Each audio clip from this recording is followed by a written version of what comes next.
ഒറ്റപ്പാലത്തെ സർക്കാർ ബദിര വിദ്യാലയത്തിലെ ചുവരുകൾ പാഠഭാഗങ്ങളുടെ നേർക്കാഴ്ചയാണ്. പാഠഭാഗങ്ങളുടെ ചിത്രങ്ങളാണ് ചുവരുകളിൽ.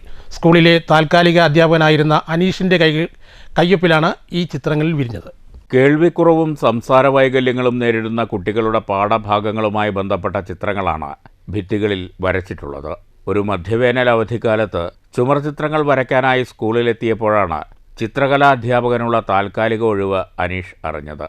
ഇന്റർവ്യൂവിലൂടെ ദിവസവേതനടിസ്ഥാനത്തിൽ ജോലിയിൽ പ്രവേശിച്ചു. ഇതിനിടെയാണ് താൽക്കാലിക ജീവനക്കാർക്കും കേട്ടറ്റ് യോഗ്യത വേണമെന്ന കർശന നിബന്ധന വന്നത്.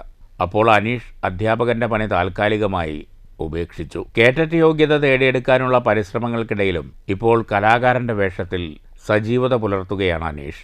2 വർഷത്തെ ഡിപ്ലോമ കോഴ്സിലൂടെയാണ് ചിത്രരചനയിലെ തൻ്റെ അഭിരുചികൾ ഊട്ടിയുറപ്പിച്ചത്. ഇപ്പോൾ അനീഷിൻ്റെ കരസ്പർശങ്ങളാൽ വിദ്യാലയത്തിൻ്റെ മുഖച്ഛായ തന്നെ മാറിയിട്ടുണ്ട്. സയൻസ് ലാബ്, സയൻസ് പാർക്ക് എന്നിവ മോടി പിടിപ്പിച്ചു. ചുമരുകൾ അടിമുടി ചിത്രങ്ങളാൽ വർണ്ണാഭമാണ്. ഇത്രമേൽ മനോഹരമായ ചിത്രങ്ങൾ ചുമരുകളിൽ ഇടം പിടിച്ചപ്പോൾ സ്കൂളിലേക്കെത്തുന്ന ഭിന്നശേഷി കുട്ടികൾക്കും രക്ഷിതാക്കൾക്കും ഏറെ ആഹ്ലാദം. സർക്കാരിൻ്റെ പ്ലാൻ ഫണ്ടുകളിൽ നിന്നും വിദ്യാലയങ്ങളെ മികവിൻ്റെ കേന്ദ്രങ്ങളാക്കി ഉയർത്തുന്ന പദ്ധതിയിൽ ഇടം പിടിച്ച സ്കൂളാണിത്. അക്കാഡമിക ഭൗതിക മുന്നേറ്റത്തിന് 25 ലക്ഷം രൂപയാണ് പല വക പ്രവർത്തികൾക്കായി അനുവദിച്ചത്.